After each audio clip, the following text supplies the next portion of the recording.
Muy buenas tardes para todos. En este video vamos a hablar sobre mecánica cardíaca haciendo referencia al ciclo cardíaco. Este trabajo está presentado por Iván Darío Castro García, Luisa Fernanda Pardo Vargas, Fernanda Estefanía Portilla Mora, Luisa Marcela Ortega Guerrero y María Alejandra Rosales Delgado. El ciclo cardíaco se refiere a la secuencia de eventos que ocurren y se repiten con cada latido que produce el corazón. Puede subdividirse en 7 fases discretas. El ciclo se inicia con el disparo del nodo sinoauricular que estimula las aurículas al despolarizarse. Esto está representado a la onda P en el electrocardiograma. La contracción auricular comienza poco después de que la onda P inicia y hace que la presión dentro de las aurículas aumente, forzando la sangre hacia los ventrículos. Sin embargo, la contracción auricular solo es responsable de una fracción del llenado ventricular porque en este punto los ventrículos ya están casi llenos debido al flujo de sangre pasivo hacia los mismos a través de las válvulas auriculoventriculares abiertas. A medida que la contracción auricular termina, la presión auricular empieza a caer, invirtiendo el gradiente de presión a través de las válvulas auriculoventriculares, ocasionando que éstas se cierren y se marca el inicio de la sístole. En este punto, la despolarización ventricular, representada por el complejo QRS, está a medio camino y los ventrículos empiezan a contraerse, aumentando rápidamente las presiones dentro de estos. Sin embargo, por un instante, las válvulas semilunares permanecen cerradas y los ventrículos se contraen en un espacio cerrado.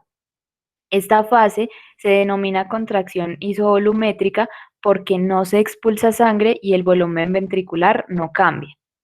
La eyección ventricular empieza cuando las presiones ventriculares exceden las presiones dentro de la aorta y la arteria pulmonar. Las válvulas aórtica y pulmonar se abren y la sangre es eyectada fuera de los ventrículos y esta fase es la de eyección rápida. A medida que la repolarización ventricular, representada por la onda T, empieza, la presión ventricular empieza a caer y la fuerza de eyección se reduce. Cuando la presión ventricular cae por debajo de las presiones aórtica y pulmonar, las válvulas semilunares se cierran, marcando el final de la sístole y el inicio de la diástole, de las cuales se hablará más adelante. La primera parte de la diástole es de nuevo isovolumétrica. A medida que los ventrículos se relajan con todas las válvulas cerradas, las presiones ventriculares caen rápidamente, pero sus volúmenes permanecen iguales. Mientras tanto, las aurículas se llenan con sangre y la presión auricular aumenta lentamente. El llenado ventricular empieza cuando las presiones ventriculares caen por debajo de las presiones auriculares, haciendo que las válvulas auriculoventriculares se abran, permitiendo que la sangre fluya hacia los ventrículos pasivamente y las aurículas se contraen. De esta manera se termina la fase de llenado y el ciclo se repite. Presión y volumen ventriculares. Primero tenemos la diástole, entonces el ventrículo izquierdo se llena nuevamente con sangre procedente de la vena pulmonar, desde la aurícula izquierda durante la diástole. Desde el inicio hasta el final, el ventrículo casi se llena a su máxima capacidad, pero entonces la contracción auricular fuerza un pequeño bolo adicional de sangre hacia el lumen de la cámara. Esto lo llamamos como contrapresión auricular. Y la presión del ventrículo izquierdo, que es PVI, aumenta hasta alrededor de 10 a 12 milímetros de mercurio. El volumen telediastólico, que lo denominamos con las siglas BTD, del ventrículo izquierdo, entonces se establece en 120 mililitros en un individuo que esté en reposo, aunque el intervalo de valores considerados normales es amplio, o sea, de 70 a 240 mililitros. De segundo tenemos la sístole. Entonces la presión ventricular aumenta a las velocidades máximas durante la contracción isovolumétrica. Una vez que la PVI alcanza la presión aórtica y la excede, esta válvula aórtica se abre y esta sangre es expulsada hacia las arterias.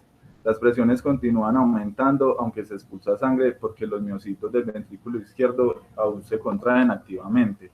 Esta fase de expulsión rápida explica el 70% de forma activa total y lleva la presión aórtica a un máximo de 120 milímetros de mercurio. Estos miocitos ventriculares empiezan a repolarizarse, la contracción se desvanece y la PBI disminuye con rapidez. Esta energía cinética impartida a la sangre por la contracción del ventrículo izquierdo sigue impulsando el flujo de salida del ventrículo por un breve periodo, pero el descenso rápido en la PDI pronto hace que el gradiente de presión de un lado a otro de esta válvula aórtica se revierta y esta válvula se cierra de golpe, o sea, por completo. Por tercera parte tenemos la diástole. Una vez que esta presión intraventricular disminuye por debajo de la presión auricular, la válvula mitral se abre y entonces comienza a llenarse.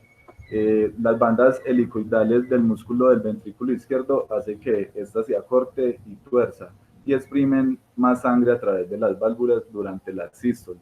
Esta relajación hace que el miocardio rebote por elasticidad natural, que eso pues se habla más adelante de eso, y la presión continúa disminuyendo con rapidez, aunque la sangre entra en una oleada desde la aurícula. Eso lo llamamos como llenado pasivo rápido. Por cuarto y último tenemos la eficiencia ventricular. El ventrículo izquierdo no se vacía por completo durante la sístole y el volumen telesistólico, que lo denominamos BTS, suele ser de alrededor de 50 mililitros.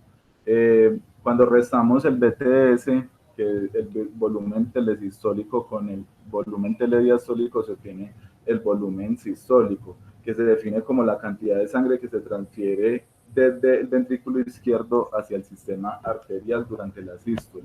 Este volumen sistólico debe ser mayor de 60 mililitros en una persona que esté completamente sana.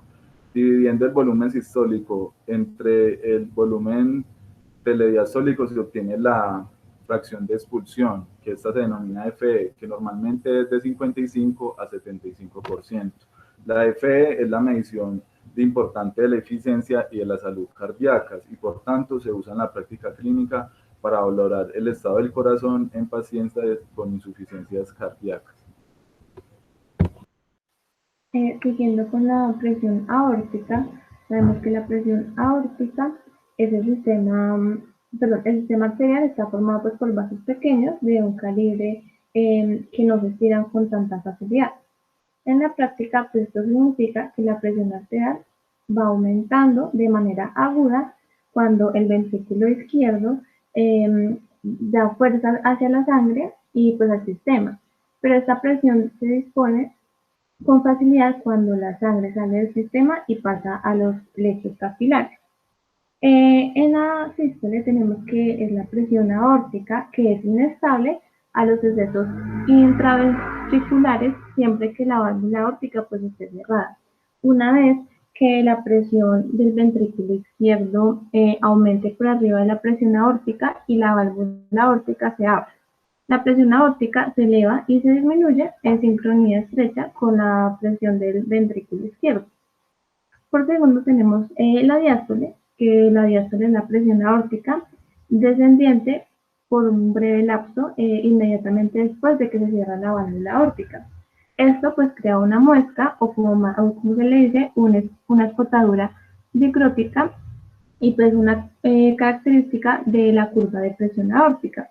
La muesca es causada por la protrusión de la válvula aórtica hacia atrás dentro del ventrículo izquierdo.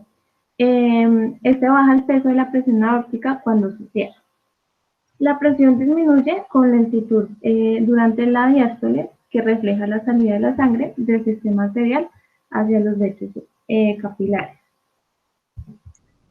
La presión venosa, la ausencia de válvulas entre las aurículas del sistema venoso permiten la transmisión retrógrada de los cambios de presión intraauricular hacia las venas cercanas que están en el corazón. La presión de la vena yugular interna exhibe 3 ondas de presión del ciclo cardíaco. Estas ondas es la onda A, la onda C y la onda V.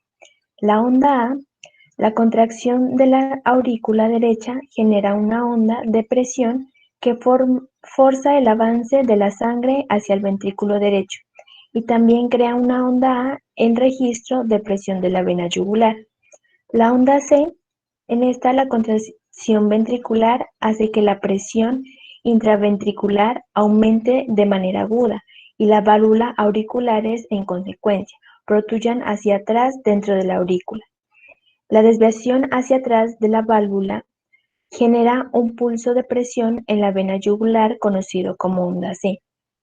En la onda V, durante la sístole ventricular, la sangre continúa fluyendo desde el sistema venoso hacia la aurícula derecha y se repliega contra la válvula tricúspide cerrada.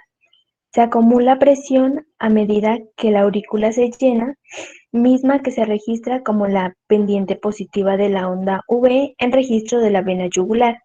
La pendiente negativa se correlaciona con el vaciado auricular rápido con la válvula tricúspide. Esta se abre y la sangre es expulsada hacia el ventrículo derecho.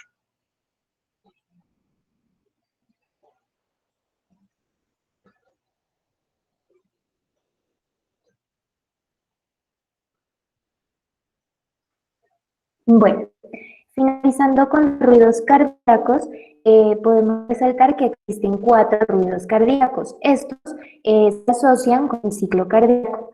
Los 2 primeros son sucesos de cierre de válvulas y los otros 2 son causados por la entrada de sangre en el ventrículo izquierdo. Entonces explicaré pues cada uno de ellos.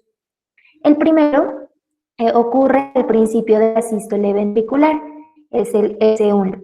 En este lapso se desarrolla con rapidez la presión ventricular izquierda, haciendo que la sangre comience a moverse en sentido retrógrado hacia las aurículas.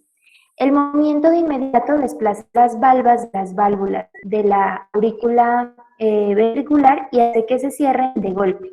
El cierre de las válvulas y las reverberaciones dentro de la pared del ventrículo izquierdo se registran como un rumor bajo que suena o tiene un sonido parecido a un loop.